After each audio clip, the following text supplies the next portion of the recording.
जय शिवराय, जय शंभूराजे. नमस्कार मित्रांनो. आज आपण अशा एका मराठी सिनेमाबद्दल बोलणार आहोत जो लाखात एक आहे.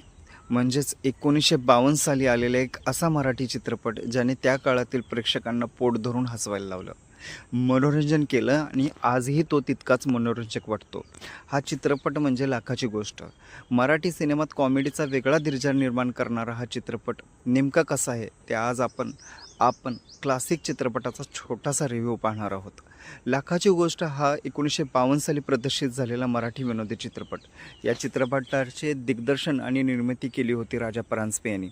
कथेचं लेखन ग दी माडगूळकर यांनी केलं होतं. या चित्रपटात राजा गोसावी, रेखा कामत आणि चित्रा यासारख्या कलाकारांनी महत्त्वाच्या भूमिका साकारल्या आहेत. चित्रपटाचे संगीत सुप्रसिद्ध संगीतकार सुधीर फडके यांनी दिलं होतं.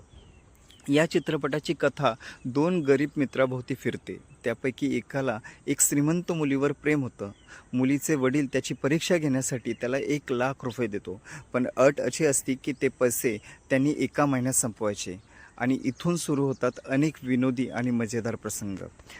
त्यावेळेचे 1,00,000 म्हणजे आत्ताचे करोड रुपये असा हिसाब तुम्ही लावू शकता. तर राजा गोसावी यांनी या चित्रपटातून आपल्या अभिनयाची एक वेगळी छाप पाडली. त्यांनी कॉमेडी टायमिंग आणि साधेपणाने केलेला अभिनय आजही प्रेक्षकांना हसवतो. त्या काळातील साधी पण प्रभावी कथा आणि नैसर्गिक अभिनय हे या चित्रपटाचे मोठे वैशिष्ट्य आहे. आजच्या आधुनिक तंत्रज्ञानाच्या सिनेमाच्या काळातही लाखाची गोष्ट हा चित्रपट आपल्याला एक वेगळी मजा देतो. कारण हा चित्रपटात आपली आहे एक साधी कथा, निरागस विनोद आणि उत्कृष्ट अभिनय. मराठी सिनेमाच्या इतिहासातील हा एक महत्त्वाचा टप्पा मानला जातो.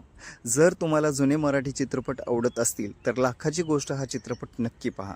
तुम्हाला हा चित्रपट कसा वाटतो हे कमेंटमध्ये नक्की सांगा. अशा जुन्या मराठी चित्रपटातील माहिती मिळवण्यासाठी आपला चॅनल पाहत राहा. धन्यवाद. जय महाराष्ट्र, जय भवानी.